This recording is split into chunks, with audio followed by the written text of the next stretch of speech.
Jawaban nomor 1, UAS Tata Kelola Perusahaan dan Manajemen Risiko. Apakah pentingnya identifikasi risiko operasional?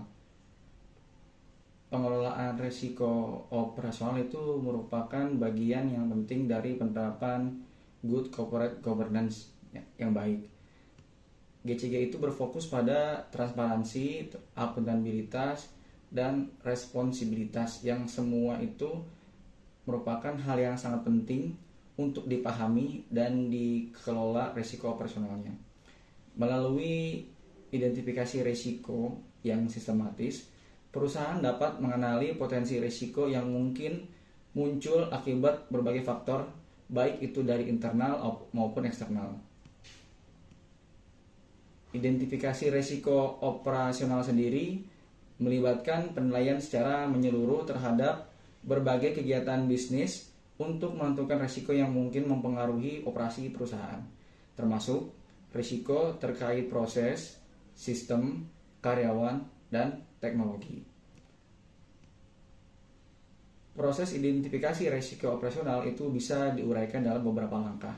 Pertama, analisis lingkungan. Kita perlu memahami konteks di mana perusahaan beroperasi, termasuk di dalamnya itu ada peraturan yang berlaku, kondisi pasar, dan tren industri yang ada. Selanjutnya kita perlu melakukan identifikasi sumber risiko itu sendiri.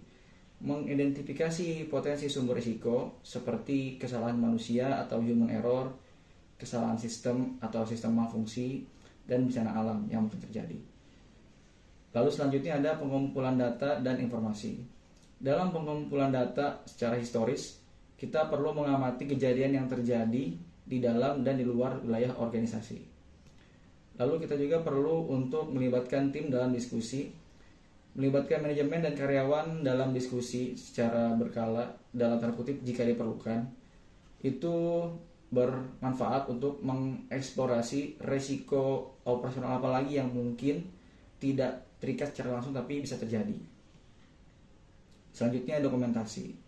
Mencatat setiap risiko yang teridentifikasi dengan deskripsi yang jelas dan dampak potensial yang jelas terhadap operasional perusahaan. Lalu selanjutnya usaha mitigasi risiko operasional.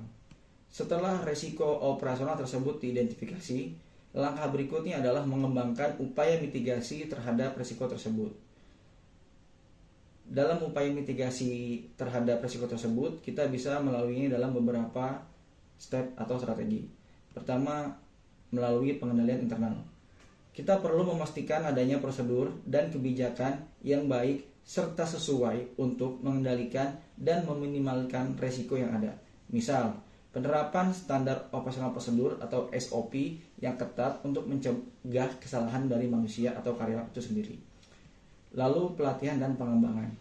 Memberikan pelatihan yang cukup bagi karyawan tentang prosedur yang benar serta pentingnya kepatuhan terhadap kebijakan perusahaan.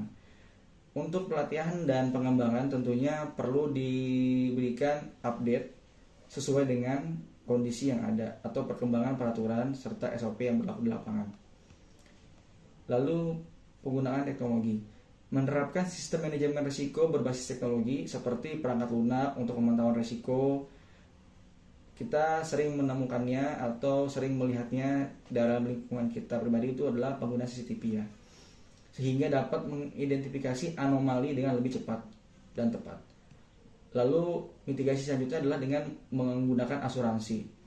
Tentunya ada beberapa risiko yang walaupun kecil tapi jika terjadi dampaknya akan sangat besar. Contoh kebakaran, bencana alam, kecurian, dan lain sebagainya. Dalam hal itu, asuransi perlu dilakukan sebagai pengalih sebagian risiko yang dapat memberikan perlindungan finansial terhadap kerugian yang tidak terduga. Lalu selanjutnya ada evaluasi dan peninjauan secara berkala. Melakukan evaluasi terhadap program mitigasi yang telah kita laksanakan itu akan bermanfaat untuk meningkatkan efektivitas dan mengurangi risiko yang ada.